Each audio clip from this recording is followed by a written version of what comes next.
La clave para vivir victoriosamente la vida cristiana es el descubrir quiénes somos en Cristo. Muchos cristianos nunca lo descubren. Son como un hombre que tenía un problema de identidad. No sabía quién era y estaba demasiado cansado para averiguarlo. Sabía que la Biblia tiene muchas porciones que tienen que ver con el comportamiento. Por ejemplo, Efesios 6 nos dice que debemos ponernos toda la armadura de Dios y prepararnos para la batalla. O el capítulo 12 de Romanos, que nos dice las cosas que debemos hacer y las que no debemos hacer. O el capítulo 5 de Mateo, con las bienaventuranzas, que nos dicen cómo vivir y actuar. Pero quiero que entienda bien lo siguiente acerca del cristianismo. No es una modificación de comportamiento, aunque muchos piensan que sí. Dios no modifica nuestro comportamiento para poder cambiarnos. Dios nos cambia para que modifiquemos nuestro comportamiento. Recuerde que el pecado es un trabajo interno. El gusano no hace un hueco en la manzana para entrar, sino para salir, porque él nació dentro de la manzana. Lo mismo es con el pecado. El pecado sale del corazón del hombre. Por eso Dios trabaja primero en el corazón del hombre. Usted no purifica el agua pintando de blanco el filtro, así como no puede purificar su vida con modificaciones externas. Hacerlo así es estar practicando el legalismo, y eso es mortal. En Efesios 1, Pablo nos dice quiénes somos, y esto es primordial entenderlo. En los capítulos 2 y 3 nos dice cómo es que llegamos a ser lo que somos en Cristo. Y en los capítulos del 4 al 6 nos dice cómo vivir porque estamos en Cristo. Y siempre es así el método de Pablo. Primero da una porción doctrinal, lo que somos y cómo llegamos a serlo. Segundo, cómo vivir de acuerdo a lo que somos. Primero trata con el ser y luego con el hacer. Ahora, si usted comienza con el hacer en vez del ser, si usted no entiende lo doctrinal y sencillamente comienza en lo práctico, será un legalista. Y se sentirá frustrado porque estará viviendo en contra de una identidad que no tiene ni en su mente ni en su corazón.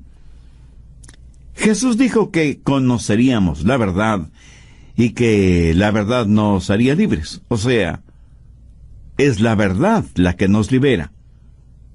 Y la verdad es lo que Dios dice. Y la máxima verdad está encarnada en el Señor Jesucristo. Escúcheme. La verdad no puede liberarle hasta que la conozca. No importa cuán verdadera sea la verdad, no importa cuán maravillosas verdades hay en la Biblia, no habrá ninguna libertad hasta que usted conozca esas verdades. Usted debe conocer lo doctrinal antes que pueda llevarlo a la práctica.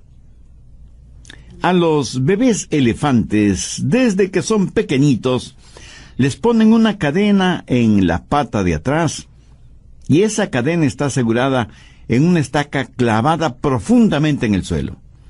El elefantito trata de liberarse de esa cadena y no puede. Lo trata infinidad de veces, pero la estaca que sostiene la cadena está bien segura en el suelo. Y con el paso del tiempo, el elefante sabe que no podrá zafarse de esa cadena. Y en los circos, usted ve a esos enormes elefantes sujetos por una cadena asegurada en una estaca que apenas está enterrada 15 centímetros en el suelo. El elefante con su tremenda fuerza podrá romper esa estaca como si fuera un palillo de dientes y liberarse, pero no lo hace. ¿Por qué? Porque en su mente recuerda que en el pasado trató miles y miles de veces de romper esa estaca, pero no pudo hacerlo. Así que ahora en el presente ni siquiera lo intenta. Lo que él cree no es la verdad. Piensa que esa estaca lo detendrá, lo cual no es cierto. ¿Sabe? La verdad que puede hacerle libre, o sea, sacar la estaca enterrada en el suelo, pero no sabe que podría sacarla sin mayor esfuerzo, y vive encadenado. en vez de vivir como lo que realmente es. Vive de acuerdo a una percepción errónea, y es esa percepción la que en realidad lo mantiene encadenado. Muchos cristianos no entienden la verdad. No saben lo que son en Cristo. Nunca han entendido su propia imagen. No saben lo que tienen en Cristo, por lo tanto no conocen la verdadera libertad. Han bloqueado sus mentes espiritualmente y se dicen: ay, no puedo hacerlo, no puedo liberarme, no puedo tener éxito, estoy encadenado a este hábito, estoy encadenado al fracaso y al limitado conocimiento. Mi amigo, eso no es verdad. Pero si creemos que lo que creemos es verdad, terminará siendo verdad en nosotros. Muchos cirujanos especializados en cosmetología plástica dicen que muchos de sus clientes, aún después de una exitosa cirugía plástica, se ven a sí mismos deformes físicamente. Voy a compartir con usted 3 cosas para que tenga una positiva autoimagen, para que comprenda lo que Dios dice acerca de usted. Esto le dará una saludable autoimagen y hará resaltar en usted la verdadera humildad. Primero, reconozca su justicia. Efesios 1:1.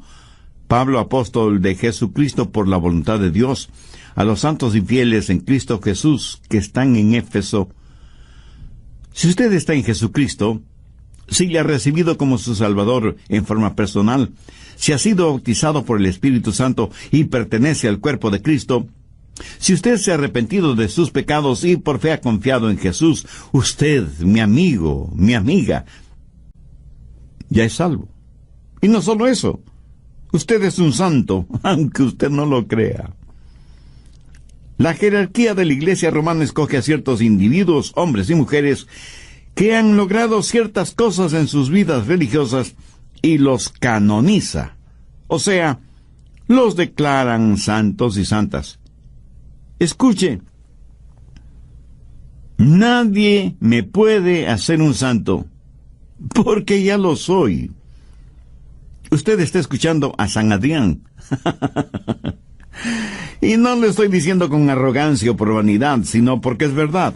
Y no lo digo yo, la palabra de Dios lo dice. Y si usted es ya salvo, usted también es un santo o una santa. Hay 2 clases de personas: las que son santas y las que no lo son. Y usted y yo, o somos lo uno o somos lo otro. Ahora, ¿qué significa la palabra santo? Pablo llama a todos los creyentes en Éfeso santos. Significa una persona la cual Dios ha justificado y la ha apartado para sí mismo. Y alguien me dirá: el pastor Rogers, yo no soy tan santo. Escuche, o se es santo o no se es. Nadie puede ser medio salvo o medio santo. El ser medio salvo es estar totalmente perdido. Otros, tratando de aparentar humildad, dirán: yo no creo que debo llamarme un santo. Permítame decirle lo que la humildad es. Humildad es aceptar lo que Dios dice acerca de usted. Y Dios dice que si usted es un santo, usted es un santo, ¿no le parece? Hay personas que son muy difíciles de guiarles a Cristo porque no creen y menos aceptan lo que Dios dice, no acerca de su condición de pecadores, sino también acerca de su santidad cuando ya son salvos. Algunos cristianos no quieren llamarse santos porque dicen no son lo suficientemente buenos. Escúcheme, Cristo murió por usted. Y si usted, por ser salvo, es uno de los santos, ¿qué derecho tiene usted de decir que no es bueno? Otros dicen, no soy lo que debo ser. Y aunque eso suene a humildad, no lo es. Eso es rebeldía. Permítame preguntar, si usted no es lo que debe ser, ¿por qué no lo es? ¿Piensa que Dios aceptará eso como una excusa? Dios le llama santo. Y si usted pregunta, Pastor, ¿eso quiere decir que debo ser impecable? No, no, no, no. Nadie puede ser impecable, solo Jesús. Pero usted sí puede ser sin mancha.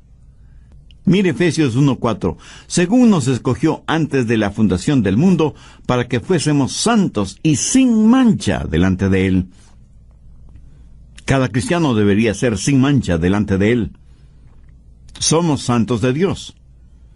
Y usted me dirá, pero pastor, yo no soy perfecto. Mi amigo, a los ojos de Dios, si usted es santo, Dios lo ve como perfecto. Busque Romanos 4:4. Pero al que obra, no se le cuente el salario como gracia, sino como deuda. Eso quiere decir que si usted pudiera salvarse por ser buenito, estaría ganando su propia salvación. Y que Dios está en deuda con usted. Mi amigo, Dios no le debe nada a nadie. Ahora mire el verso 5. Mas al que no obra, sino cree en aquel que justifica al impío, su fe le es contada por justicia. Y en el verso 6 el apóstol dice, como también habla David de la bienaventuranza del hombre a quien Dios atribuye justicia sin obras. La Biblia enseña, porque por gracia sois salvos por medio de la fe, y esto no de vosotros, pues es don de Dios, no por obras, para que nadie se gloríe. Cuando confío en Jesús, el momento que entrego mi corazón a Cristo, en ese mismo instante, soy justificado delante de Dios. Soy un santo. Y alguien me preguntará, ¿y qué si vuelvo a pecar? Mi amigo, ¿qué quiere decir con eso, si vuelvo a pecar? Por supuesto que usted volverá a pecar. Todos pecamos. No hay ni una sola persona entre los miles y miles que me escuchan que no haya pecado. Pastor, cuando uno peca después de ser salvo, ¿pierde la salvación? ¿Habrá alguien que no haya pecado después de ser salvo? Estoy seguro que no. Pero si usted se arrepiente de sus pecados y confía en el Señor Jesucristo, usted está justificado delante de Dios. Y si fracasamos espiritualmente, dice la Biblia que en Jesucristo tenemos un abogado que intercede por nosotros delante del Padre. Cuando pecamos, debemos confesar nuestro pecado. Pero ¿cuántos de nosotros hemos confesado que somos hechos justicia de Dios en Cristo? Por eso es que la Biblia dice en Romanos 12:3, digo pues por la gracia que me es dada, a cada cual que está entre vosotros, que no tenga más alto concepto de sí que el que debe tener, sino que piense de sí con cordura, conforme a la medida de fe que Dios repartió a cada uno. En otras palabras, el apóstol está diciendo que no debemos envanecernos ni enorgullecernos de la fe y de la gracia que Dios nos ha dado. Así que usted puede tener una autoimagen positiva si sabe quién es en Cristo. Si tiene una personalidad saludable, bien balanceada, entonces tiene la justicia de Dios. Ahora, esta justicia nada tiene que ver con sus obras, porque está únicamente relacionada con su fe en el Señor Jesucristo. Su justicia no es suya propia, sino la justicia que Dios le otorga a usted por medio de los méritos de Cristo, porque lo que Jesús hizo por usted justifica el que haya sido usted justificado. Segundo, confíe en sus recursos. Veamos Efesios 1:3. Bendito sea el Dios y Padre de nuestro Señor Jesucristo, quien nos bendijo con toda bendición espiritual en los lugares celestiales en Cristo.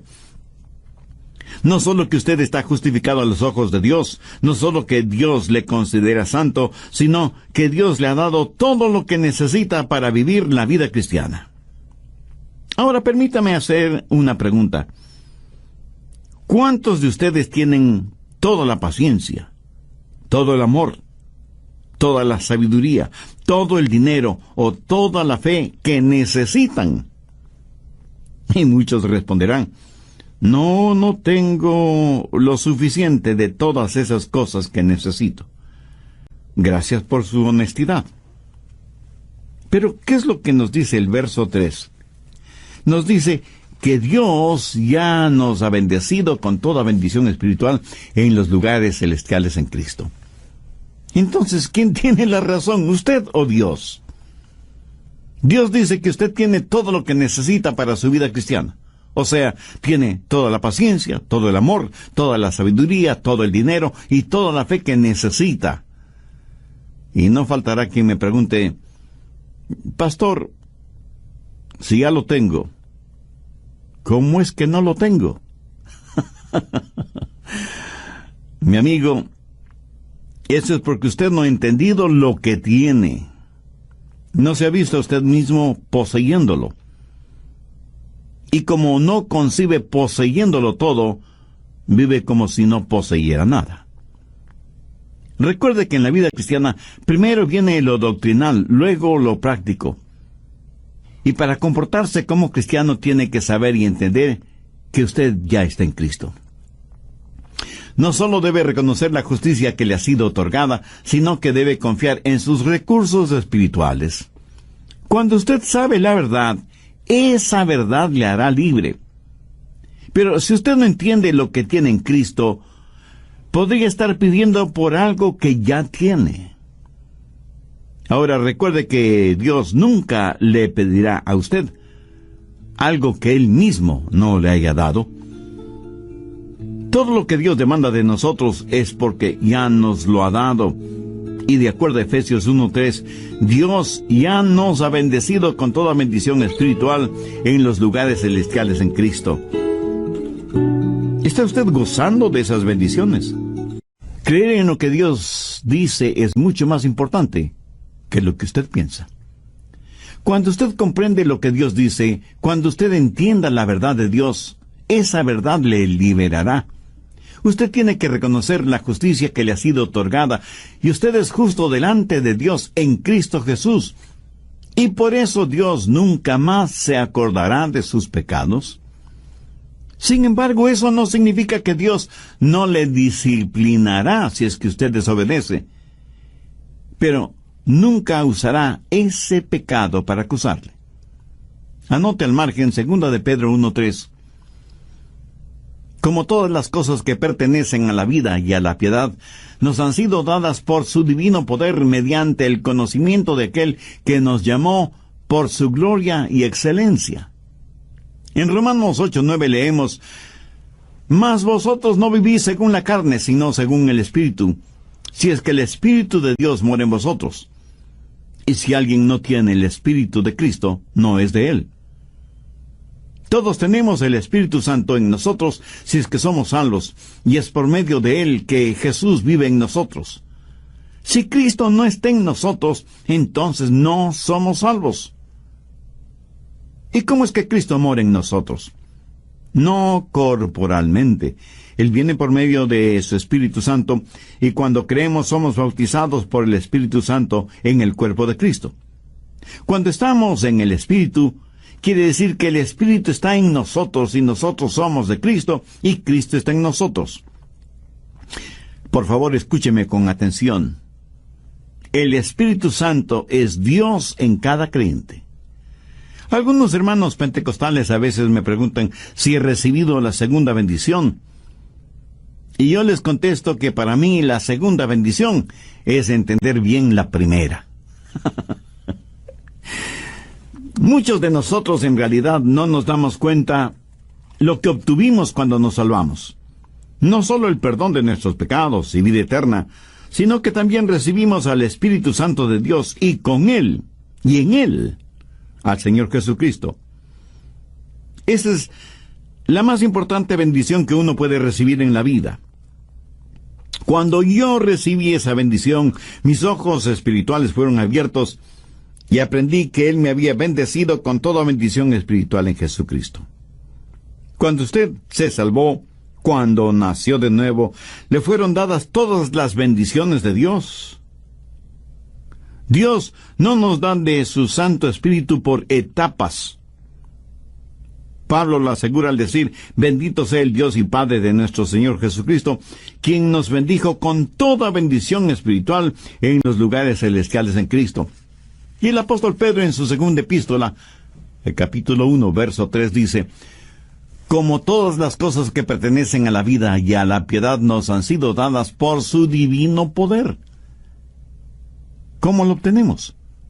Mediante el conocimiento de aquel que nos ha llamado para su gloria y excelencia. O sea, nos ha dado todo lo que necesitamos para vivir la vida cristiana. Usted no necesita nada más, pero tampoco nada menos. Por eso la Biblia dice en Juan 8:32, y conoceréis la verdad, y la verdad os hará libres. Cuando usted entiende quién es en Cristo y reconoce que ha sido justificado, Dios le llama santo.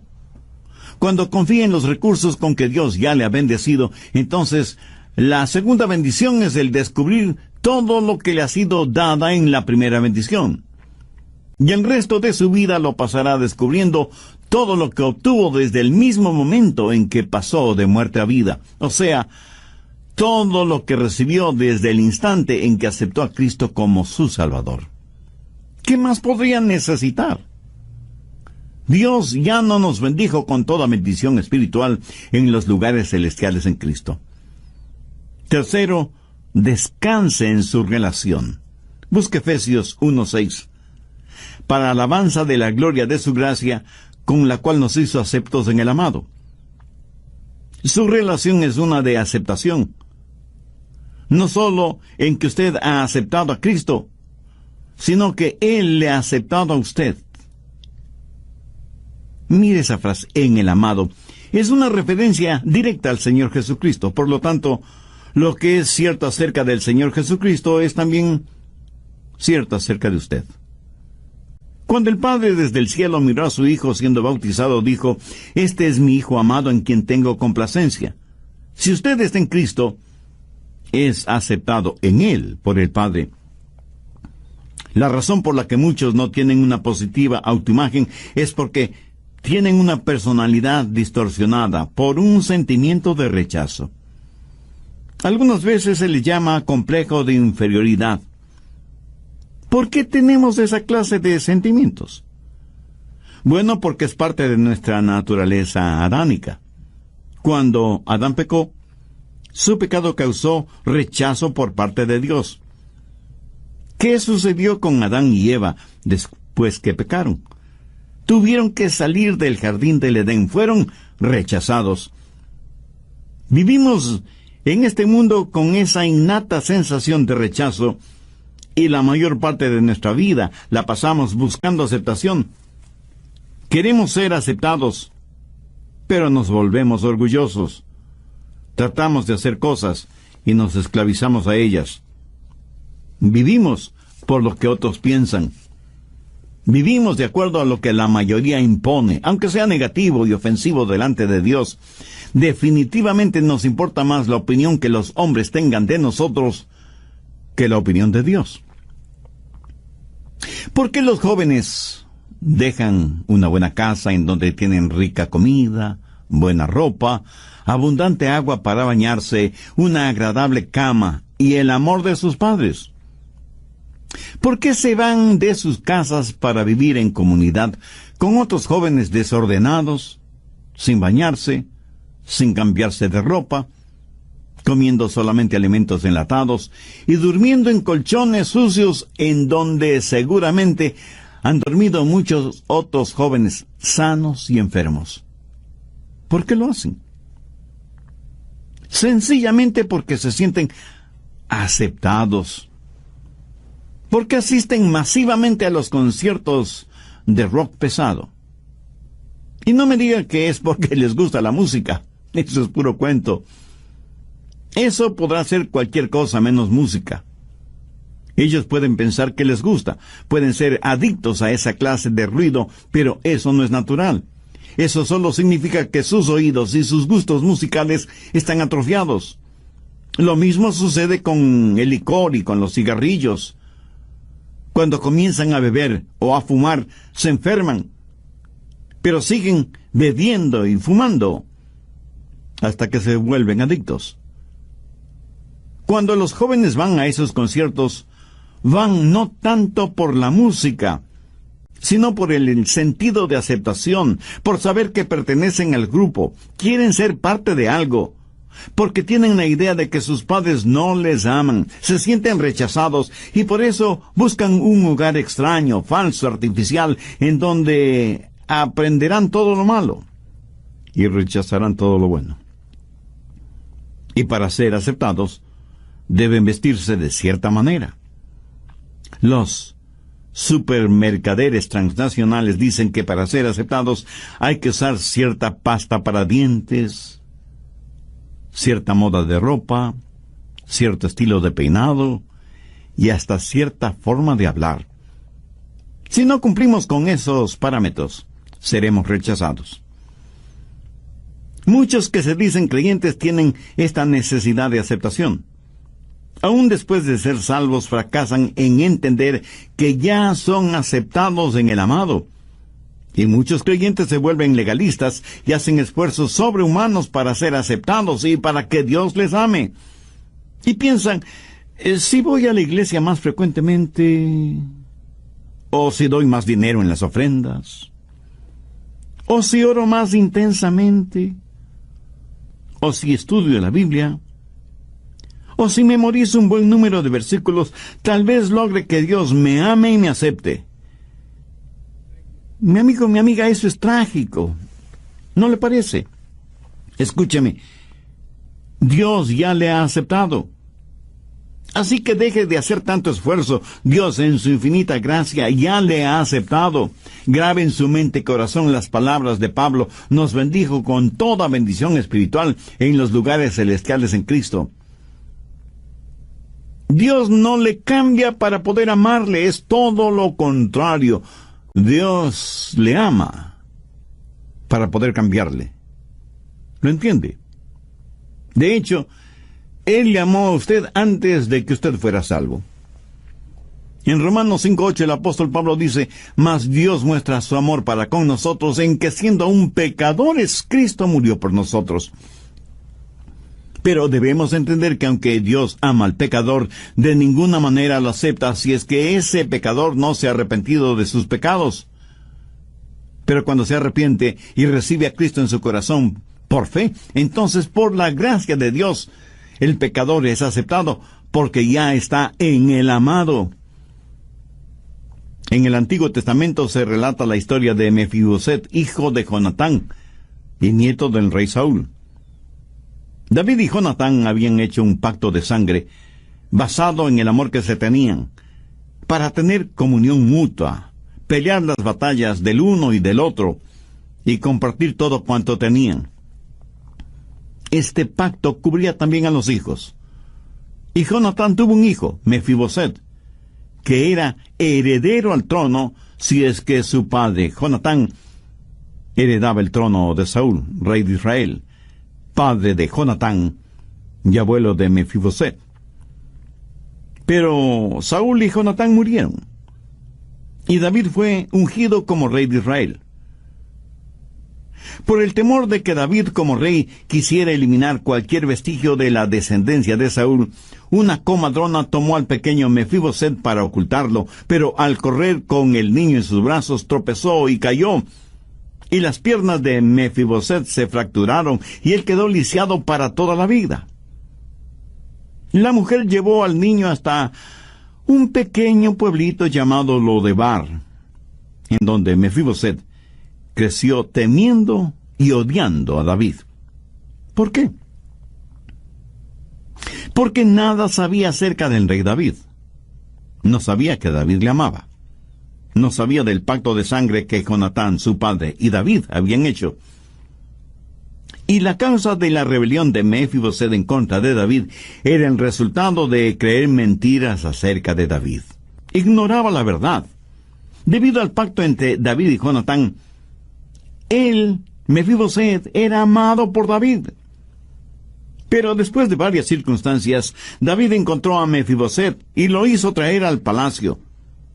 Frente a David, Mefiboset puso su rostro en el suelo. pensando que David lo mataría ahí mismo. Pero David le dijo: Mefiboset, yo no quiero matarte. Yo quiero bendecirte. Quiero tratarte como uno de mis propios hijos. Quiero que tengas la herencia que te corresponde y que siempre te sientes conmigo a la mesa real. Te amo y quiero honrarte y bendecirte. ¿Por qué David hizo todo esto? Por el pacto que había hecho con Jonatán. David aceptó a Mefiboset por ser el hijo de Jonatán, y debido a ese pacto, cuando supo de la existencia de Mefiboset, lo buscó hasta encontrarlo, lo trajo al palacio y lo aceptó como si fuera su propio hijo y le bendijo como tal. ¿Por qué soy aceptado por Dios? No porque yo sea alguien especial. No por ninguna de las cosas notables que haya hecho. Dios me aceptó por amor a Cristo. Busque Efesios 4:32. Antes sed benignos unos con otros, misericordiosos, perdonándoos unos a otros como Dios también os perdonó a vosotros en Cristo. Delante de Dios, en Cristo soy hecho justicia, y necesito reconocer la justicia, necesito confiar en los recursos que Dios me ha dado. Pero no solo eso. También necesito aceptar mi relación, soy acepto en el amado, y debo dejar de tratar de ganar mi camino hacia Dios. Escúcheme atentamente, la santidad no es el camino hacia Cristo. Cristo es el camino hacia la santidad. El otro día, en un artículo bíblico relacionado con la llenura del Espíritu Santo, leí lo siguiente: si queremos ser llenos con el Espíritu Santo, debemos vivir vidas justas y buenas. Y yo pensé, creo que esto debe ser al revés. Si queremos vivir vidas justas y buenas, debemos ser llenos del Espíritu Santo. Y esto no es un juego de palabras, piénselo. Si por nosotros mismos pudiéramos vivir vidas justas y buenas, ¿qué necesidad tendríamos de ser llenos del Espíritu Santo? Debemos llegarnos a Dios como somos y humildemente decir: Señor, aquí estoy.